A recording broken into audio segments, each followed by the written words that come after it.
Welcome to the world of probiotic foods. This is Cultured Food Life with your host, Donna Schwenk.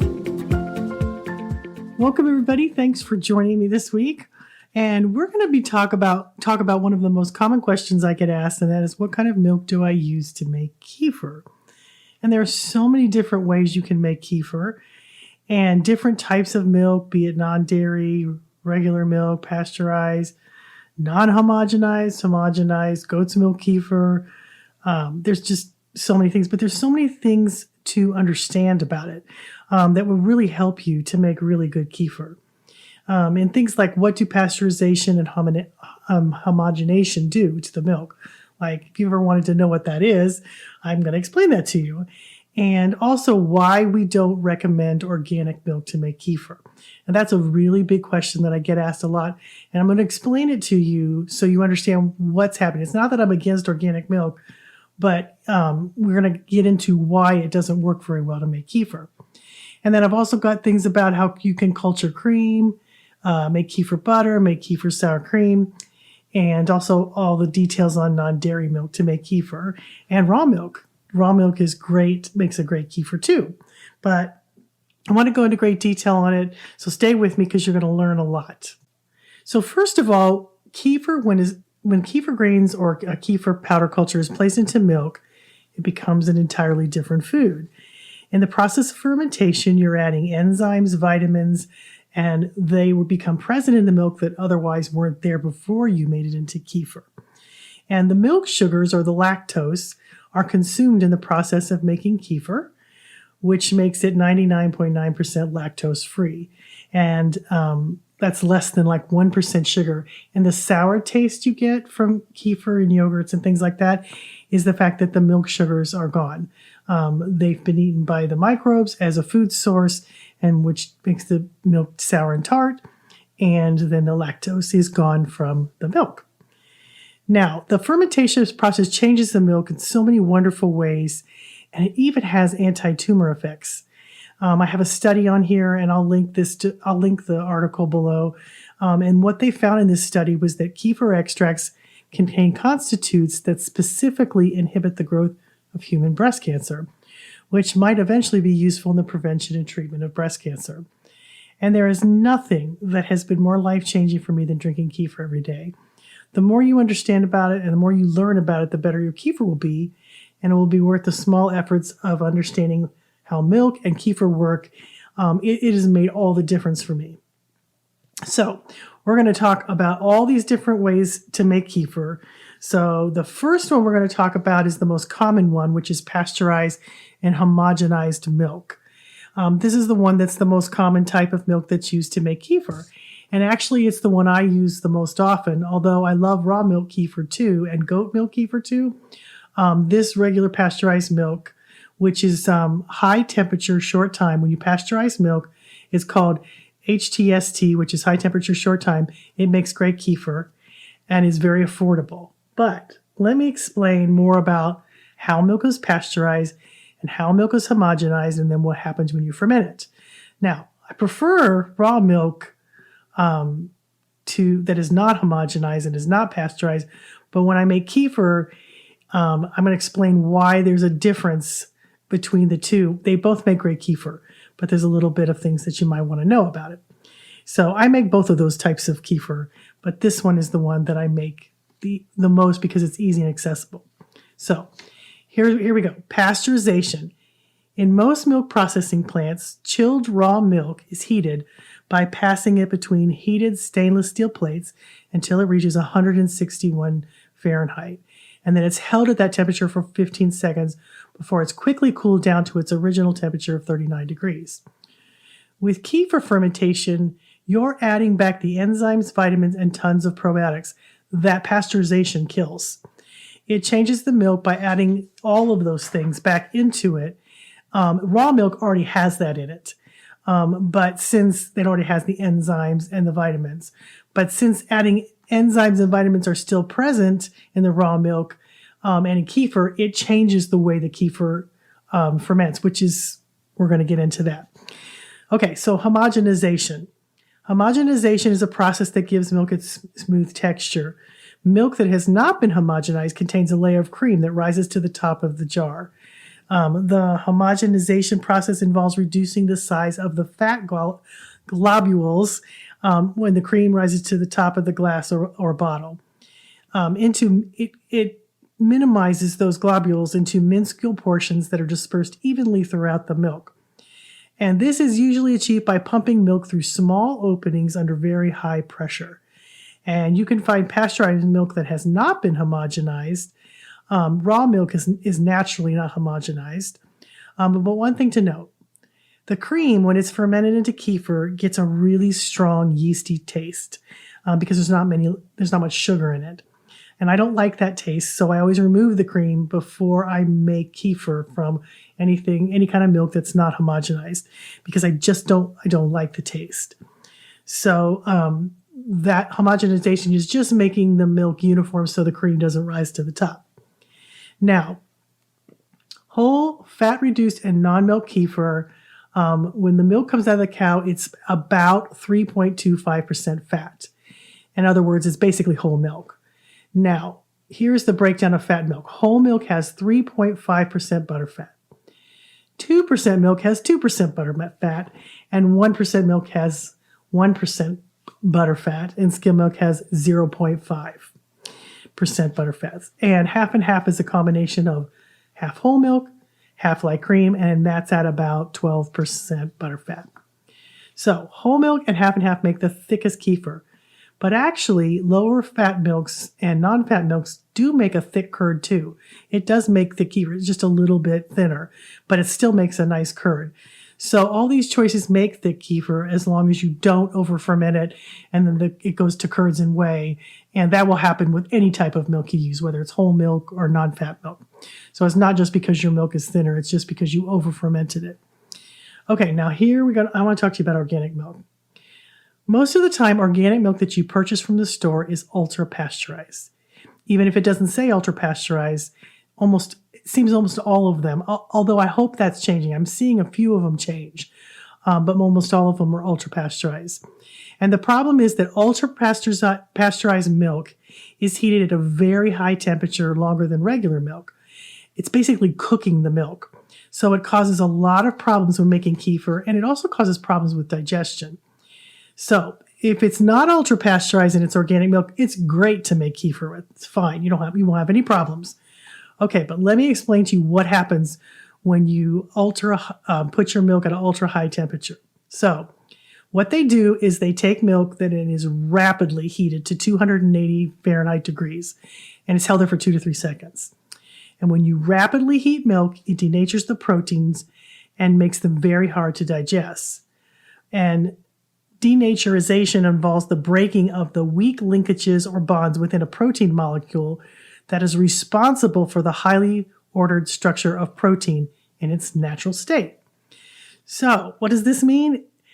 Ultra-pasteurized milk kills off the enzymes present in the milk, just like regular pasteurization does, but it also kills them off, the ones you need to digest casein.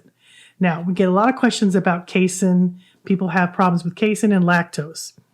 And casein in itself is, once it's highly heated really fast like this, it's altered to the point of being indigestible. Now, regular pasteurization results in less than 10% of denaturation, and UTI milks or ultra-pasteurized milks result in 100% denaturation. So, what happens is people have a lot of trouble digesting the milk, but that's not the reason that it doesn't make good kefir. Here's the reason it doesn't make good kefir. Casein is the protein that causes curds to form in the milk. Okay, so it gets that thick curdy thing, like you get it in yogurts, you get it in kefir, and since the milk is ultra pasteurized and it's 100%, it's broken those bonds 100%, your kefir won't get thick and it won't properly ferment. So, interestingly enough, if you struggle with casein, and which is present in regular milk, when you ferment it into kefir, it breaks it down through a natural process and allows the curd to form in the kefir and helps to remove some of the casein.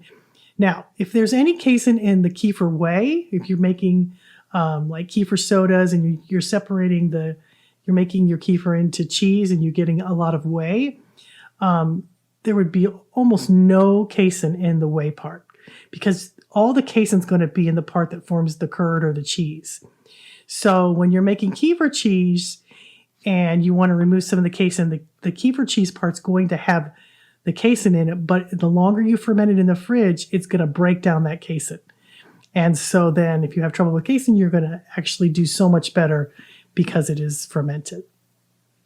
And you'll be able to digest it, and it just isn't going to get better than that. But the problem is that if you're going to use something that's ultra pasteurized, you're not going to get a thick curd to form. Plus, it kind of has a cooked taste to it that I don't like. So if you choose organic milk, make sure you know what you're getting. It's not ultra pasteurized. I like organic milk. I think that's fine as long as it's not ultra pasteurized. And that's where I draw the line because it does make it harder to digest.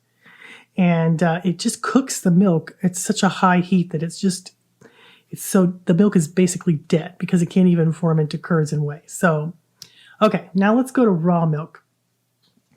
I love raw milk. Raw milk makes wonderful kefir. My family drinks a lot of raw milk. But raw milk has very, very fragile proteins. And these proteins are complex and they're multidimensional because it has special enzymes in raw milk that help you digest your milk. Proteases, lipase, lactase, amylase, I'm not sure how to pronounce that, and lactopexoridase are all the enzymes in raw milk. Each of these special enzymes help you digest things differently. The enzyme proteases aids in the digestion of proteins. Lipase enzymes aid in the digestion of fat. Lactase, which is part of the main component in enzymes, helps you to digest the milk sugars.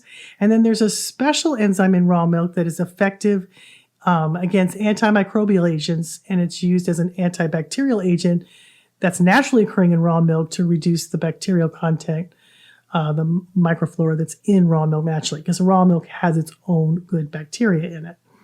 But that antibacterial agent kind of helps keep it in balance so it doesn't go to the dark side. So that's something to know. There are so many naturally occurring good bacteria in milk that they often will compete with the 50 plus good bacteria in kefir. That's one of the problems that can happen with kefir is because raw milk has its own good bacteria. Kefir has its own good bacteria, and bacteria works in numbers, and whoever's the most dominant of the beneficial strains is going to win. So you really don't know what's really going on in there, how many strains you're getting of one versus the other, but it still makes really good kefir. And the only way to know that would be to test every batch, and that's way too much work. So just make sure you're getting it from a good, reliable source if you're getting raw milk. I do make raw milk kefir since raw milk is available in my area, but it's very, very expensive. So we actually use it for other things. I do make some yogurts with it and some cheese and some butters too. But because I make so much kefir, I mostly use pasteurized milk. And this way I know I'm getting all 50 plus beneficial strains in kefir. And I save my raw milk for drinking and other things. So some people have trouble making raw milk kefir since they don't know what strains are present in the milk that competes with kefir. So if you're having that problem, it usually takes like a couple batches for it to kind of even out and kind of start making good kefir. Usually it just happens right away. But if the strains in your kefir grains are strong, it shouldn't be a problem. So, and you can also use easy kefir to make any of this type of kefir. Okay, so making kefir with cream. Fermented cream is a little tricky because the cream has less lactose and natural sugars, so the grains don't have as much food to consume. And the cream and the grains can get that overly yeasty taste I'm talking about if you ferment it too long. So, and the kefir grains are hard to get out of the cream because it's very, very thick. So I usually, if I'm going to make cream, I usually use easy kefir because then I don't have to remove the grains.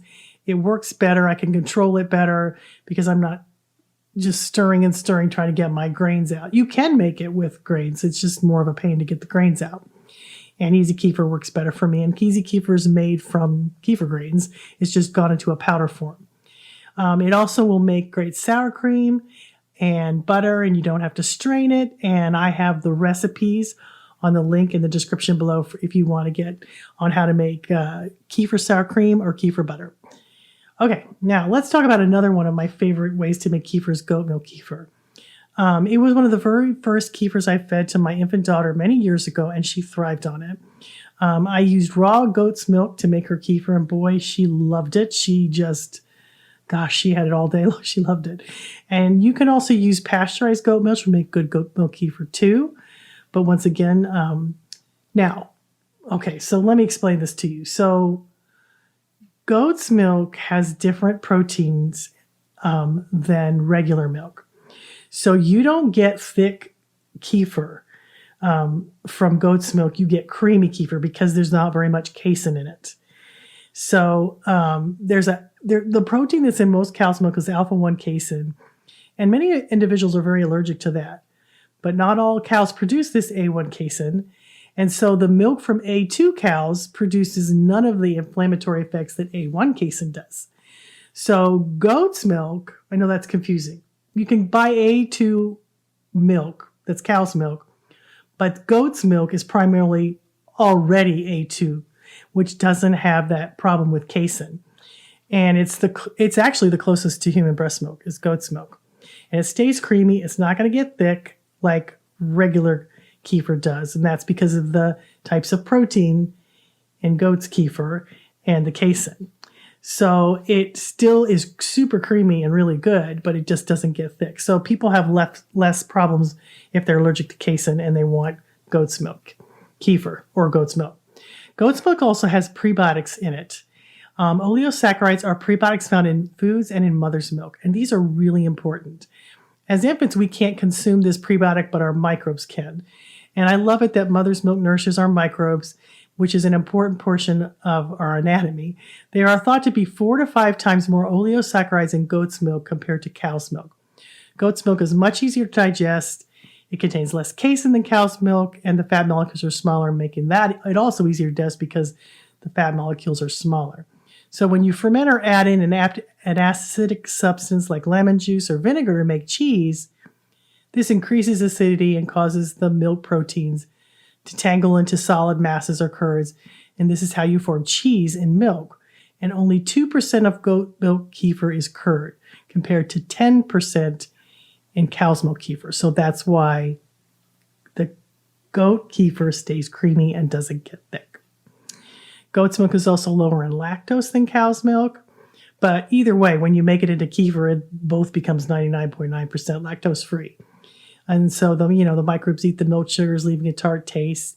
Goat's milk is also naturally homogenized.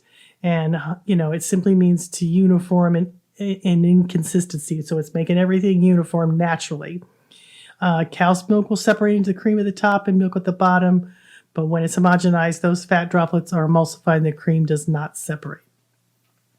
Goat's milk is also higher in minerals than cow's milk. Goat's milk has 13% more calcium, 25% more vitamin B6, 47% more vitamin A, and 134% more potassium than regular cow's milk. It's easier to digest, and because of the viability of these vitamins and minerals, you get a lot of bang for your buck. So I really love goat milk and goat milk kefir. Okay, now I get a lot of questions about powdered milk kefir. You can use it to make kefir, but I don't really recommend it if you have fresh milk available. Most powdered milk is overly processed, and often they remove some of the lactose, which the microbes need to consume the kefir. So if you're going to get powdered milk and you're in a pinch and you need to do something to feed your kefir, make sure you get a minimally processed brand that has at least 12 grams of lactose or carbohydrates per serving. And then you can have a successful, experience with making kefir. You might not like this flat taste and texture, but because kefir really does do better with fresh milk. Okay, non-dairy kefir. I have seen many, many people benefit from kefir, and this includes non-dairy kefir. Some people need a dairy-free version, so we created, I think, 16 different kinds of non-dairy kefir. The only one that we didn't really like was the hemp milk and the soy milk kefir. It came out with a really strong taste that was off-putting, so we didn't include it. But we have recipes for almond, walnut, coconut, pistachio, rice, oat, flax, peanut, pine nuts, hazelnut, pumpkin seed, macadamia nut, pecan, and sunflower seeds. And I have a link to all of those in the description below. Now, non-dairy kefir is much, much, much thinner than regular kefir, so it separates into whey and curds naturally. Most nut milks have a lot of water in them, so don't worry, it's okay. It doesn't mean it's over fermented. It just is just the way that it works with nut milks. You're just going to get a lot more water in it because there's water in it. So you still got probiotics and nutrients. And if it separates into whey and curds, just shake it up. It's very low in carbohydrates, and it doesn't contain lactose, the main source for those little minions in dairy kefir. So the microbes need some type of sugar to consume in order to generate a lot of probiotics. So included in every single non-dairy recipe is a small, tiny amount of sugar. I like to use date paste, but you can also just use regular sugar or raw sugar. Since there's no lactose, you've got to give those minions some food to eat. So you won't get the sugar because the microbes will eat it. But they're going to make that into probiotics. So you have to feed them. So don't worry about it. You're not consuming sugar because they're going to eat it. We have a lot of them to choose from. We have recipes, and you can use easy kefir or you can use grains. Check it out. And it's a fun and easy way to make kefir. And I will put that whole article in the description below so you can check it out and decide which one of these is the one that you prefer. I just want you to make it and get the benefits. Kefir is just fabulous. It changed my whole life. Still continues to change my life. I had a glass this morning, and I have I made a kefir cheese dip the other day that I'm going to have for lunch today. So there's so much you can do with kefir, and it's the easiest cultured food to make. And there's a million ways to make it. If you want to do what I did, the easiest one to start with is probably the easy kefir powder, because you can make as much as you want, as often as you want. And then when you make a jar, you can use a portion of that jar to make another jar. It's easier, you're not messing with grains. But I like the grains a lot. I mean, we use them every day. I think they have a lot of benefits. But you pick which is easiest for you. And those are just my recommendations. And it's just a great food. So consume it any way you can, what kind of milk that is available to you and that you want to use.